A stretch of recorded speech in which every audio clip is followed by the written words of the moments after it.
দারুণ স্বাদের মজাদার চিকেন খেতে চাও? তাহলে বন্ধুরা এই রেসিপিটা অবশ্যই ট্রাই করো। খেতে কিন্তু জাস্ট দারুণ। প্রথমে কিছুটা তেল দিতে হবে, ওই 6-7 চামচ মতো তেল দিতে হবে। এবার তার মধ্যে 3টে বড় বড় টমেটো এইভাবে পিস পিস করে কেটে ভেজে নিতে হবে। তারপরে ওই তেলেই যদি আলু দাও তবে আলুটাকে ভেজে নিতে হবে। আর আলু ভাজার সময় অবশ্যই হলুদ আর লবণ কিন্তু দিতেই হবে। লবণটা দিলে লবণটা ঢুকে যায় ভাজার সময়, আর হলুদ দিলে সুন্দর একটা কালার হয়। আর তারপরে এরকম 3টে সাইজের পেঁয়াজ নিতে হবে, আর পেঁয়াজগুলো খুব ভালো করে কুচি কুচি করে কেটে নিতে হবে। আর এদিকে আলু ভাজা হয়ে গেলে ওই আলু ভাজার তেলেই পেঁয়াজগুলো দিয়ে দিতে হবে। আর পেঁয়াজগুলো দেওয়ার পরেই পেঁয়াজের মধ্যে দিয়ে দিতে হবে একটু চিনি। আর চিনি কিন্তু ক্যারামেলের কাজ করে। চিনি কালার মানে তরকারির কালার কিন্তু বাড়ায়, দারুণ কিন্তু তরকারির কালার হয়, তাই জন্য একটু চিনি দিয়ে দিতে হবে। আর এদিকে দেখো আদা রসুন আর কাঁচা লঙ্কা পেস্ট করে নিতে হবে। আজকে কিন্তু আমি এই মাংসটা রান্না করার জন্য শিলনোড়াতেই কিন্তু পেস্ট করেছি। এবার পেঁয়াজটা ভাজা হয়ে গেলেই তার মধ্যে কাঁচা লঙ্কা বাটা, আদা বাটা আর রসুন বাটা দিয়ে দিতে হবে। এবার দিয়ে দিতে হবে পরিমাণ মতো হলুদ, পরিমাণ মতো লবণ আর 1 চামচের মতো জিরের গুঁড়ো। এর মধ্যে তোমরা ধনের গুঁড়ো দিতেও পারো, আবার না দিলেও হবে। আর 1 চামচ কাশ্মীরি লঙ্কার গুঁড়ো। এবার একটু জল দিয়ে বেশ ভালো করে মশলাটাকে কষিয়ে নিতে হবে।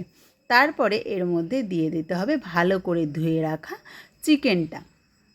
আমি এখানে প্রায় 1 কিলো মতো চিকেন দিয়েছি। যে যেরকম পরিমাণে চিকেন দেবে সেই পরিমাণেই কিন্তু মশলাটা দিতে হবে। এবার চিকেনের পরিমাণ বাড়লে মশলাটা কিন্তু একটু বাড়াতে হবে, আর কমলে একটু কমাতে হবে। এরপরে কিন্তু চিকেনটা বেশ ভালো করে কষাতে থাকবো হালকা স্টিমে। বন্ধুরা এই চিকেনটা অতি অবশ্যই তোমরা একবার ট্রাই করো, খেতে কিন্তু জাস্ট দারুণ। আর তারপরে একটু কাজু বাদাম বেটে নেব। আর কাজু বাদামটা ওই 15-16টা গোটা কাজু ধরো।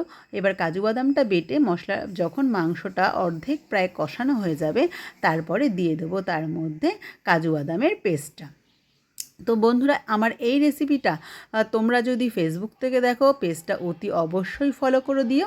আর ইউটিউব থেকে দেখলে একটা সাবস্ক্রাইব করে রেখো নতুন ভিডিও পাওয়ার জন্য। তো বন্ধুরা চলো দেখো, এরপরে কিন্তু একটু আমি গরম মশলা পেস্ট করে নিলাম। এই গরম মশলাটা বাড়িতে করে রাখি আমি সব কিছু দিয়ে। তো এই গরম মশলাটা কিন্তু খুব ভালো সেন্ট হয় তার জন্য। আর দেখো এবার আমি মাংসটা পুরো কষা হয়ে গেছে, পরিমাণ মতো একটু জল দিয়ে দিলাম। এবার তোমরা জলের পরিমাণটা তোমাদের মানে যদি খুব বেশি ঝোল খাও তো সেরকম দেবে, আর যদি কম ঝোল খাও তো সেরকম দেবে, সেই বুঝেই দিতে হবে।